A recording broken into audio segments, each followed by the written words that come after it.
Order! Order! You are an incorrigible delinquent at times. Behave yourself, man! As Joe Biden dispatches one of his top team to China, will they have to turn a blind eye to human rights abuses to save the planet? Also tonight, how lockdown has exacerbated eating disorders. I would go to bed at night and be like, you know what, I just don't want to wake up in the morning. And loo roll, used masks and hand sanitizer. What would you put in a museum of COVID?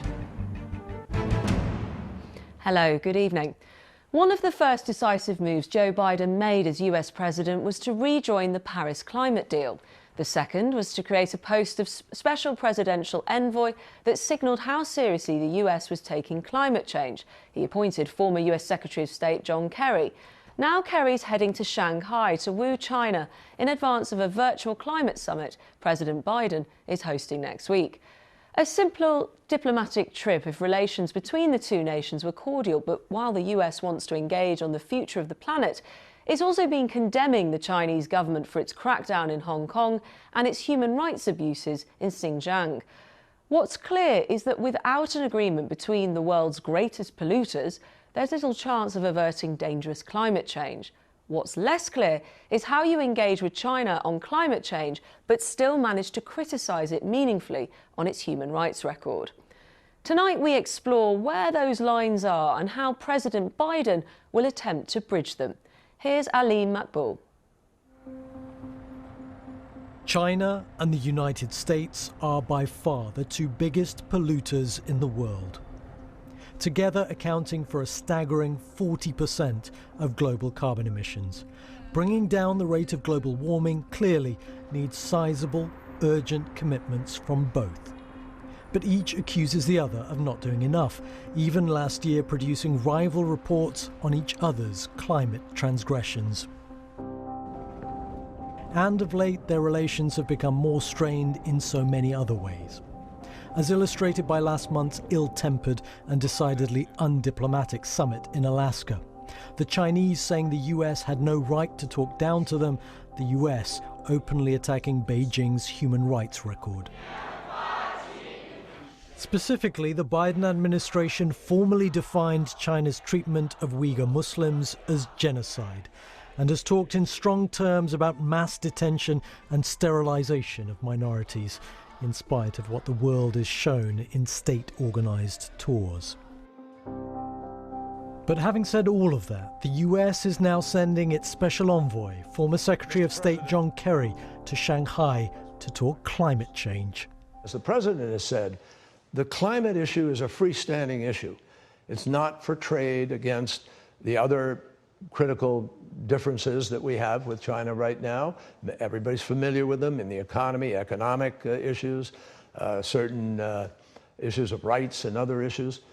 But those have got to be channeled separately. Climate is about the survival of the planet.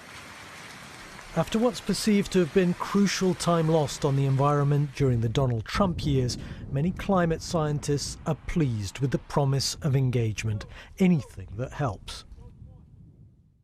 But those who've been carefully gauging China's reaction to the new US administration find John Kerry's assertion naive.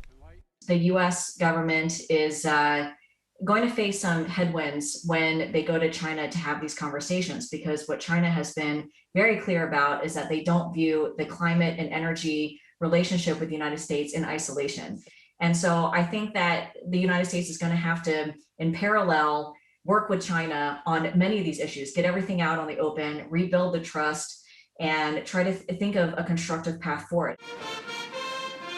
But if rebuilding trust means not mentioning to President Xi China's treatment of Uyghurs, his country's human rights abuses in Hong Kong, the cyber attacks it carries out, its threats and military posturing towards Taiwan, is there really a way of working together on the environment? Even some ardent proponents of a tough stance suggest there is. We are actually all trying to do the same thing, and so it makes sense to talk about how we seek to achieve that together. That's not the same as supporting the government. You know, let's not forget that even during the dark days of the apartheid regime in South Africa, we actually worked together on nuclear disarmament, and South Africa became a post-nuclear state. There are fears among some human rights activists that any engagement with China could be turned around and used as something of a publicity coup by China. Do you have that fear? Well, I'm sure that that will be tried, but it will be tried in the context of the Biden administration having repeated its predecessors' comments that China is committing genocide. And so, you know, Secretary Kerry or indeed Envoy Kerry is now the representative of a government that has declared that the Chinese Communist Party is engaged in one of the worst crimes possible by a state actor. The impact on the rest of us of the environmental policies of Beijing and Washington is profound. China has made a commitment to become carbon neutral by 2060. But evidently, some countries are always perhaps just too big, too powerful to put pressure on to deliver. I'm joined now by UN advisor Jeffrey Sachs, who's also the director of the Earth Institute, which looks at how to promote the mitigation of human-induced climate change, and the lawyer and human rights activist Teng Biao, who's exiled from China and is now a professor at Hunter College in New York. Jeffrey, if I can begin with you, the Biden administration has been strongly critical of China's actions on human rights, but engaging on climate change. Do you see that as a strategy that can actually work?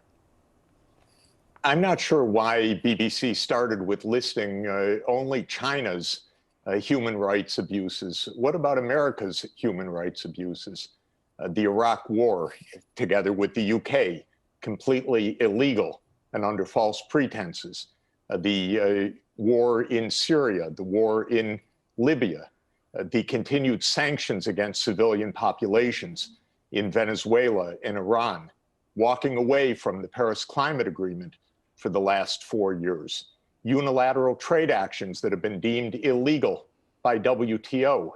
So one can make anything one wants, but we have really serious human rights violations by the United States abroad, not to mention an insurrection on January 6th in our own country, not to mention the continued massive racism, white supremacism, and abuse of incarceration of hundreds of thousands of people in the US, Black, African-American people of color.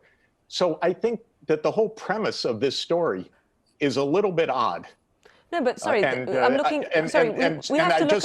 If I may, we have to look. I found the framing of it not what I expected. I thought we were going to talk about climate change, which we should. But I think that the idea that there is one party that is so guilty, how can we talk to them, is just a strange way to address this issue. Well, hang on. Sorry, Jeffrey. If I could come, Jeffrey.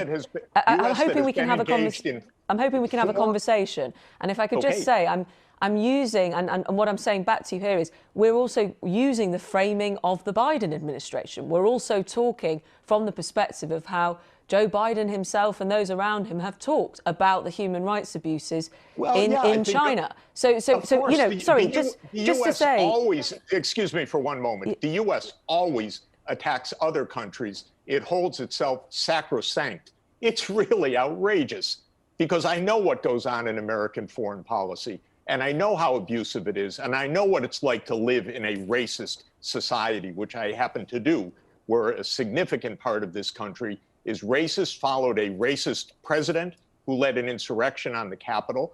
And so the framing of this issue is strange. That's what I'm saying. What, by your own country as well as the rest of the world? I believe by the government, not by my own country, by the government of my country.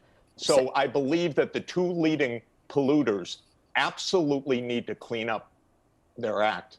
This is crucial for the sake of the world.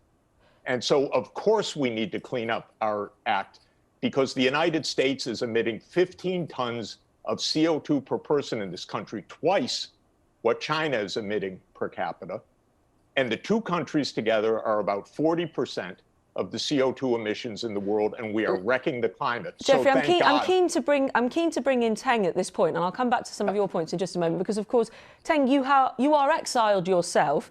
You have actually been through. You've had the experience of being kidnapped and detained by Chinese authorities. I wonder what you make of what Jeffrey's saying there, of the framing of this, and whether you think America and China could and should work together. Yeah, what Professor Sachs just said is exactly the Communist Party's narrative strategy. Every time when the United States criticizes the human rights abuse in China, the Chinese government said, look at your country and look at your racism. Look at in history you killed Indians, Native Americans. So that's a political whataboutism. That's really misleading. America is not detaining more than 1 million Uyghurs, not killing a whole people. That's really different human rights violation. I criticize Americans racism or other social justice issues, but that's really different level. And the Chinese government is committing a genocide in Xinjiang, and Chinese government is breaking its international commitment all the time. So I mean, are you offended by what you've just heard there? The idea that you can equate the two as someone who has been detained and kidnapped? So I myself was detained and kidnapped and tortured, and many of my friends are still in prison in China. And one thing related to this is China never keep its promise. China signed and ratified more than 25 international human rights treaties, like a Convention Against Torture. But torture is rampant. I myself was tortured. So how can you expect China will keep its commitment in terms of climate change? So it doesn't. And Chinese government doesn't care about climate change, and it doesn't care about human rights. Can you imagine a regime like committing a genocide cares about the fate of this planet? Teng, let's put that back to Jeffrey. You just heard from Teng there saying, from his point of view and also his experience, what's gone on there, that you shouldn't be equating the two. But on that bigger point, which is what you came on to talk about predominantly, the environment and climate change, Teng saying there that the Chinese authorities do not care about it. I find this discussion absolutely bizarre. Shall we talk about the U.S. Dropping bombs and flying U.S. warplanes over Yemen, creating mass destruction right now? Shall we talk about how many people have died in Iraq because of the U.S. illegal actions? There are so many wonderful, important things to talk about. There really are. Well, sorry, I did just ask you about the environment. If you could answer that question about China. But this is such a strange framing. Of course, China abides by treaties. The United States walked out of most of the treaties recently.